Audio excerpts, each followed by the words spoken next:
Halo semuanya dan selamat datang. Oke, siap-siap ya karena hari ini kita bakal ngebahas salah satu momen paling penting dalam sejarah modern Indonesia, yaitu proses amandemen Undang-Undang Dasar 1945.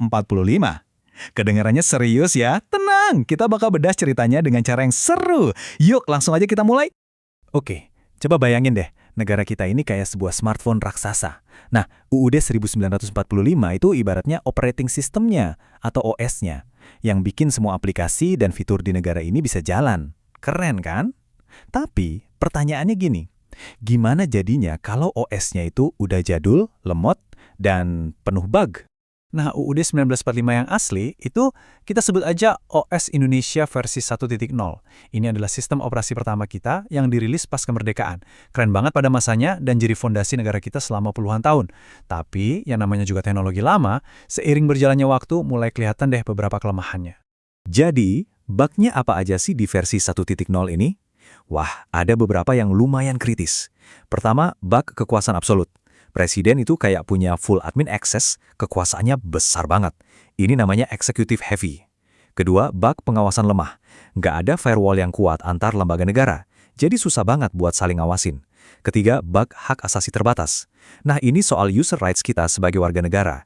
Perlindungannya tuh masih minim banget di sistem yang lama. Dan yang terakhir, bug aturan abu-abu. Banyak banget pasal yang, ya multitafsir, gampang dipelintir buat kepentingan tertentu. Sampai akhirnya, muncullah momen yang mengubah segalanya. Era reformasi di akhir tahun 90-an. Ini adalah saat di mana para usernya, ya kita semua, rakyat Indonesia, merasa udah cukup.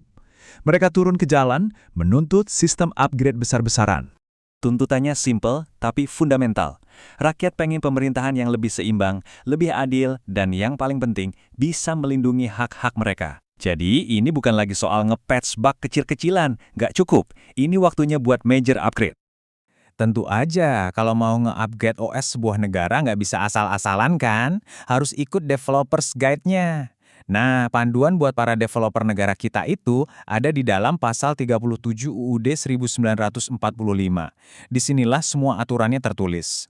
Gimana sih prosedurnya? Susah nggak? Ternyata lumayan ketat loh. Ada 3 langkah utama. Langkah pertama, usulan. Proposal perubahan itu harus diajukan sama minimal sepertiga dari seluruh anggota MPR.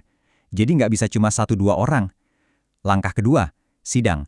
Setelah usulan masuk, sidangnya harus dihadiri sama minimal 2/3 anggota MPR. Kalau kurang, ya nggak bisa lanjut.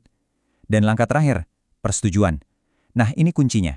Perubahan disetujui kalau dapat suara yes dari minimal 50% plus 1 dari seluruh anggota MPR. Berat kan? Memang sengaja dibuat begitu, biar nggak gampang diubah-ubah. Tapi tunggu dulu. Sebelum proses coding ulang ini dimulai, para developernya, yaitu anggota-anggota MPR, bikin kesepakatan dasar dulu. Ada hal-hal yang sifatnya non-negotiable, nggak bisa diganggu-gugat. Ini core code-nya. Apa aja? 1. Pembukaan UUD 1945 itu sakral, nggak boleh diubah sama sekali. 2. Bentuk NKRI harga mati. 3. Sistem pemerintahan presidensial, malah mau diperkuat. Dan 4. Bagian penjelasan yang sering bikin bingung itu dihapus aja, terus isinya dimasukin langsung ke pasal-pasalnya biar lebih jelas. Proses upgrade ini nggak langsung selesai dalam semalam ya. Mirip kayak update OS di HP kita. Dirilisnya bertahap. Total ada 4 update package besar yang dirilis dari tahun 1999 sampai 2002. Yuk kita lihat isi tiap patch-nya. Tiap patch punya misinya sendiri-sendiri. Yang pertama, tahun 1999, fokusnya itu buat ke nerf kekuasaan presiden. Istilah di game ya, kekuatannya dikurangi biar nggak terlalu overpowered. Terus tahun 2000, ada expansion pack, nambahin fitur buat pemerintah daerah sama perlindungan hak asasi manusia. Lanjut di 2001, ada sistem rebalancing. Lembaga-lembaga negara kayak MPR dan pengadilan ditata ulang biar lebih seimbang. Dan akhirnya, di tahun 2002, rilis final patch yang isinya nambahin aturan-aturan pelengkap soal pendidikan, ekonomi, dan lainnya. Jadi, setelah semua patch itu diinstal, seberapa besar sih perubahannya? Coba tebak, berapa banyak aturan baru yang masuk? Jawabannya 174. Ada 174 ketentuan baru. Ini gila banget loh. Artinya isi UUD kita itu nambah lebih dari 3 kali lipat dari versi aslinya. Ini bukan sekedar upgrade, ini benar-benar reboot total sistem negara. Lalu gimana penampakan OS Indonesia versi baru ini? Seperti apa wajah sistem negara kita setelah di-upgrade habis-habisan? Mari kita lihat hasil akhirnya. Salah satu perubahan paling kelihatan itu di strukturnya. jadi jauh lebih ramping dan simpel.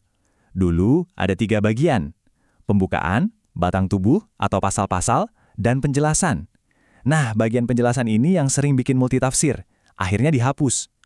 Sekarang, UUD kita cuma terdiri dari pembukaan dan pasal-pasal, jauh lebih tegas dan to the point. Oke, ini bagian paling penting. Terus, apa untungnya buat kita-kita? Buat kamu? Gede banget. Pertama, sekarang kamu bisa milih presiden dan wakil presiden secara langsung. Setiap 5 tahun, suara kamu tuh nentuin siapa yang jadi pemimpin. Kedua, wakil rakyat pilihanmu di DPR sekarang punya taring buat ngawasin pemerintah. Nggak cuma jadi tukang stempel. Ketiga, hak-hak asasi kamu kayak bebas ngomong, bebas berpendapat, sekarang dijamin sekuat-kuatnya sama konstitusi. Dan keempat, kekuasaan itu nggak numpuk di Jakarta aja. Daerah-daerah juga punya kewenangan buat ngurus rumah tangganya sendiri. Jadi ini beneran upgrade buat kita semua.